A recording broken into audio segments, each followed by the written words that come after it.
Ladies and gentlemen, welcome back to another video with Swaggle Haas.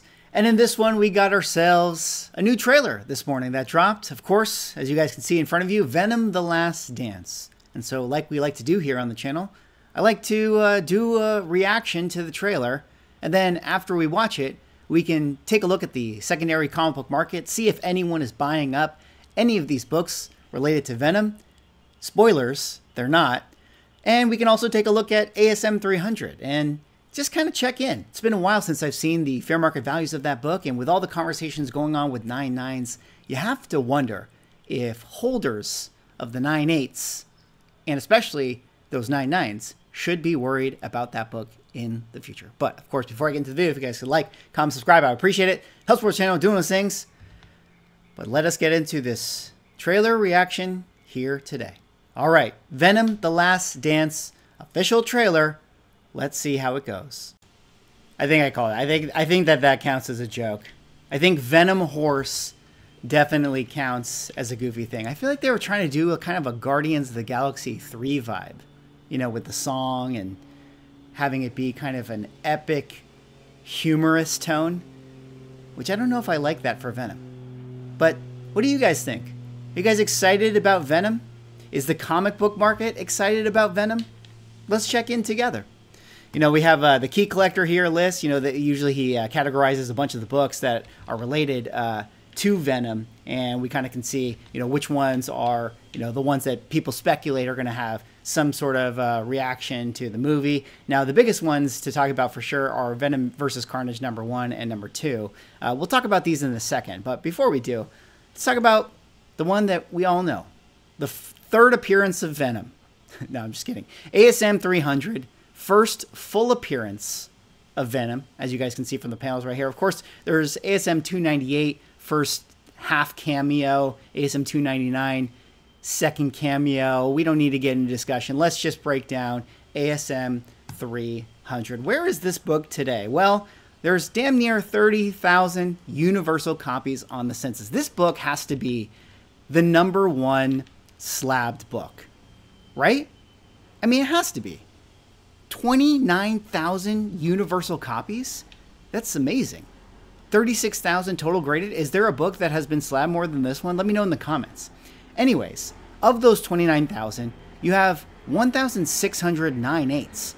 Shockingly, that's not that many 9.8's relative to the amount of copies that have been slabbed.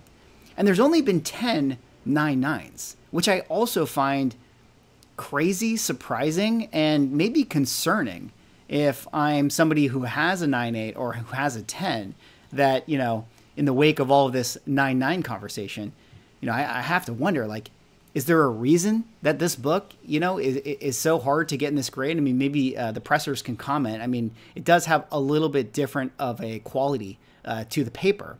But as you guys can see, this book has definitely corrected significantly ever since the height of COVID 2021. This might be one of the bigger drops for a major key. I mean, when you have a $7,800 sale in May of 2021 to now where it's basically selling at $2,600, I mean, that's a lot of money left on the table right there.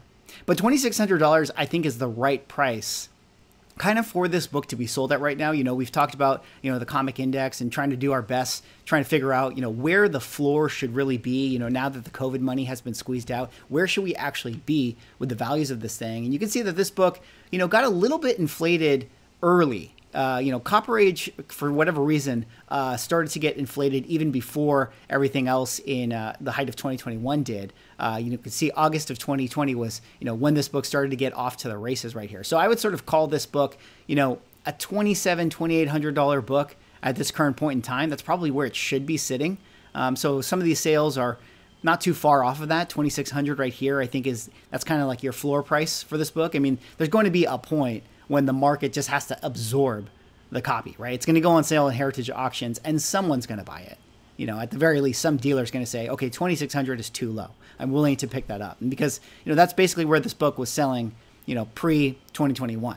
But this is also still another book that got inflated, you know, pretty early on. You know, 2017 to mid-2017 was when we got the first Venom movie. And it became, you know, an $1,100 book in January to instantly a $2,000 book basically by the summer. So it really did double. And you guys can see it kind of had some peaks and valleys along the way, but it didn't really increase over that time because I think it had jumped up so much and then it got the jump again. So now we're kind of squeezing it all back out. And I would suspect that we're going to kind of land right back into this valley, so to speak, at some point. And I think a lot of these Copper Age books sort of feel this, where they get a massive inflate, probably because of a movie, and then they basically trade sideways for a significant amount of time, and then they get another inflate. And that's what I suspect that this book would do, you know, for the next, say, 10 years or so. But given where the state of the market is right now with all the 9.9 conversation, I mean, you do have to wonder, you know, again, only 5% of the significant amount of copies actually get the 9.8 grade for this. So that is kind of surprising. And only 10 9.9's of this book. But I, again, would have to assume that we are going to be getting, you know, more 9.9's of this to the census at a certain point. I just have to assume there's too many opportunities for people to, you know, try to, you know, send these books in, try to get the 9.9 for this one. And if you're somebody who is a holder of one of those 9.9's, which there hasn't actually been a 9.9 sale since 2017 for this book, I would have a little bit of a concern for this one. In fact, you know, if you're somebody who has this book, if it were me, you know, not advice, but if it were me and I had this book and the Venom 3 trailer just dropped, you know, I'd be calling up Heritage or Comic Link or Comic Connect or whatever auction house you want to call, and I'd be definitely talking to them about consigning my 9.9. Now, very quickly, we can talk about the ASM 300 newsstand edition. Now, this one does seem to be more rare in general. You know, if we go over to the 9.8's, it doesn't actually quite break it down how many are on the census, but we can sort of tell that the newsstand definitely is more rare based on the fact that, you know, we only see a handful of sales. I mean, there actually hasn't been a newsstand sale in the year of 2024.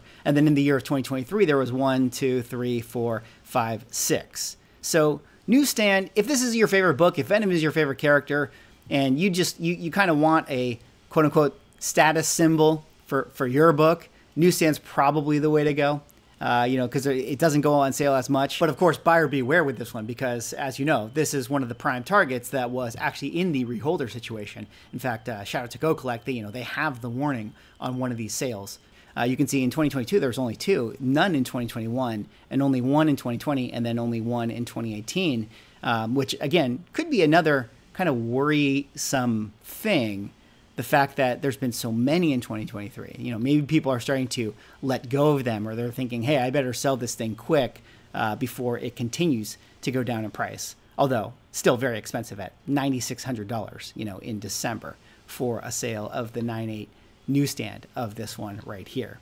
Now, I mentioned at the beginning, Venom Carnage #2 from 2004. This is the first appearance of Toxin. You know, a lot of people are saying that Toxin is the villain that was confirmed in this trailer. We didn't actually get a verbal confirmation, but a lot of the rumors had been pointing to that. And this is a book that has, you know, kind of been selling over the course of the last, you know, few months or so, people picking it up. It's probably like a $25 to $50 key. I don't necessarily think that this is one that, you know, you're going to get a ton of FOMO purchases on. It's kind of been known at this point. I mean, you did get one sale earlier today, a 9.6 going for $100. So there it is. I mean, again, this is probably a book where, you know, we're going to have the villain fight Venom, and, you know, by the end of the movie, Venom's going to kill the villain, and then everyone's going to forget about him, you know, and that's kind of how it goes with these sort of things. Of course, there's other Venom-related keys that we can kind of, you know, just point out. Like I said, ASM 298 and 299, people are always going to want to have them. Venom Lethal Protector #1, probably the most sold book, at least in the top 10 most bought and sold books that there is in comic books. I put this up with Jim Lee, X-Men #1 and Spawn #1, and, you know, books like that. This one sells all of the time. Venom Lethal Protector 2. Oh, let me clarify though. That's not to say that this is a valuable book. It's just one that constantly people buy and sell and this and that. All the Venom Lethal Protectors, you know, have their, you know, audience, and people tend to pick them up, but, you know, they're not necessarily ones that I would pay any premium to or consider, you know, ones that I think are going to go up, you know, with the state of the movie. I mean, you have all these villains that, you know, maybe that's what they were kind of hinting at in the trailer, that all these villains are going to, you know, fight, and we're going to have some epic scene at the end of the movie where Venom has to fight all the Phage, Agony, Riot, and Lasher, you know, other symbiotes and stuff. And, you know, that might be fun, but again, what do we expect, guys? It's a Sony movie. Did we actually think that this movie was going to be good?